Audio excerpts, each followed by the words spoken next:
Hey, Norm Reed here from PropertyInvestingInformation.com, an awesome source place for real estate investors interested in commercial real estate investing. Whether you're a seasoned single-family investor looking to get into some commercial deals, a complete newbie, or an existing commercial investor, there is some valuable information here for everyone. What we have for you today is a content-rich audio article that covers a particular aspect of commercial investing that's going to be important to you, the investor. So here you go. Hope you enjoy.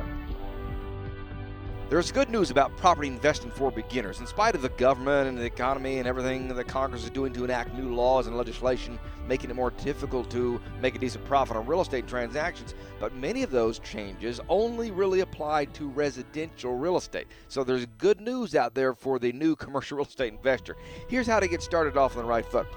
Interest rates are low and prices have fallen. This alone more than makes up for any negative tax implications Congress throws our way. Even better, there is a huge demand for commercial property leases right now. People who can't buy want to lease.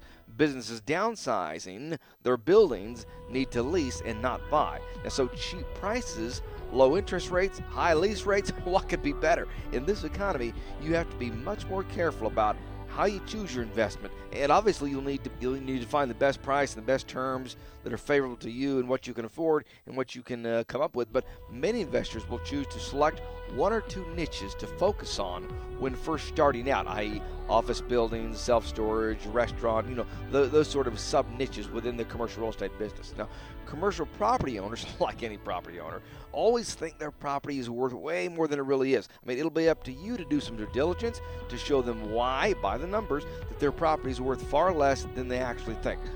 And for the beginning property investor, this may seem like a lot of work, and folks, it can be. But remember the saying, know before you go. The rule here is get educated, get boned up on this stuff before you jump into it. Now, however, the payoffs can be huge, even for beginner investors. I mean, I've seen brand new investors go in and make $3,000, $4,000, $5,000 per month positive cash flow on their first deal. You could never do that on a residential real estate property. Or they could flip the property. The brand new investor will flip a property, make a quick $50,000 right out of the gate. Now, they did their homework. They did not rush into a deal. They did not rush into something bad just because they wanted to get started. They got properly trained. Folks, commercial property investing for beginners can be very, very lucrative. Now, of course, there's no promises that your first deal is going to produce massive profits. I mean, although it can if you do it right, you got to do your stuff right. There's no guarantees, obviously, in this business. Now, beyond price and property valuation, you'll need to be certain you want to even do the operation side of the property once you close on the thing. I mean, nothing worse than buying something and figuring out that it's a lot more work than you planned on. So learning, folks, is a lifelong process. Always be learning from everybody before you buy, why you buy, after you buy, et cetera, et cetera. And don't forget to get all the facts about what's involved in running the business if you plan to hold it for any period of time, and what sort of improvements to the operation may be able to bring it up to where you can sell it for more money. So in the old days, investors used to rely on strictly appreciation to make money. This, folks, is no longer a viable strategy. The property needs to cash flow to be good enough to flip right now without any appreciation. Whatever appreciation you might realize is just a bonus. So depending on your financial status, you may actually need to consider property depreciation in your equation. As a new investor, the value of commercial property needs to be a lot more dependent on the operation or the sale of a current business rather than the value of the land. When you do these sort of calculations, be sure to separate the two. If this is your first commercial property business venture, you may think that it is similar to owning a residential property. You may think, how hard this going to be, right? Well, the core can be similar, but there are many very big differences that you got to know. Now, also, the tax laws can be very different. The county codes are different, even stricter. You can find something that you didn't even know about. Environmental standards are different. You may buy a property with a plan of expanding the building later on and find out you don't even have enough money. I mean, there are tons of people who have bought something, held it, and before they got around to selling it, the laws changed, and now their exit strategy is all screwed up. So be sure that you know what's coming down the pike in regards to the county planning department. Now, look at what's happening in the commercial real estate market in your part of the state, in your county, in your region, et cetera, et cetera. Now, where is the business flowing? Where's the trending? What locations are doing the best right now? Where's all the growth happening? What type of businesses are doing the best right now?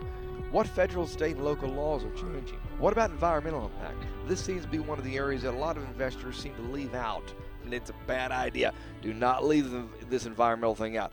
It doesn't come up a lot, but when it does, it's a killer. Now, one easy way to get an idea of how a community may be expanding is to see what the county has already okayed to build on, okay? This is the county plan. Now, check out your local planning commission or a future development department. Just about every county has one. Very good to get to know those folks. Now, believe it or not, just because you own a property and it's already zoned commercial does not mean that you can build any type of commercial business. A lot of counties have sub-zoning going on with regards to commercial. You can only put an apartment complex, or you can only put a restaurant there, you can only put a shopping center. They've decided what they want in the city, and just because you own a property doesn't mean you can put whatever you want there. So be mindful of that. Now, I'm not suggesting, after saying all this stuff, to forget the idea of investing in commercial property. It's a great business. I do it. I am suggesting that you analyze everything. And hey, don't rely on just one source of information. There's a ton of good resources out there. There's a lot of good associations, information that you can get on how to do this stuff right. Now, there's one rule about all investing, and especially investing for beginners. The more you know, the more you make. The less you know, the more you're going to need to pay someone else who does know. You can't get around not knowing the stuff. Either you got to know it or you got to pay someone who does know it, right? Now, the best thing you can do is to learn for yourself, right? But remember, knowledge can't be taken away from you. Experts can disappear and become less interested in you. That's why it's always a good idea to get boned up on this stuff yourself. It's real easy for the beginner property investor to lose a lot of money. It is also very possible, a lot of people do it, to make good money on their first deal.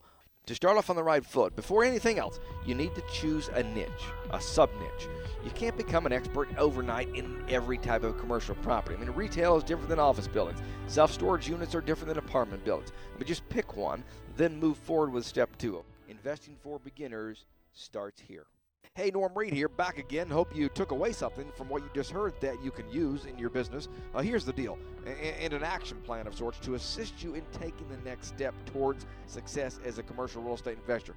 Over at PropertyInvestingInformation.com, we have a 7 Steps to Commercial Success email course, totally free, that's jam-packed with information critical to the successful commercial real estate investor. I mean, I advise you to take a minute to check it out. And of course, like most of the stuff over there at the site, it's totally free. We just want to help you kind of get in the game or be more successful in the commercial real estate game if that's your goal. Hey, the web address is www.propertyinvestinginformation.com/7 steps.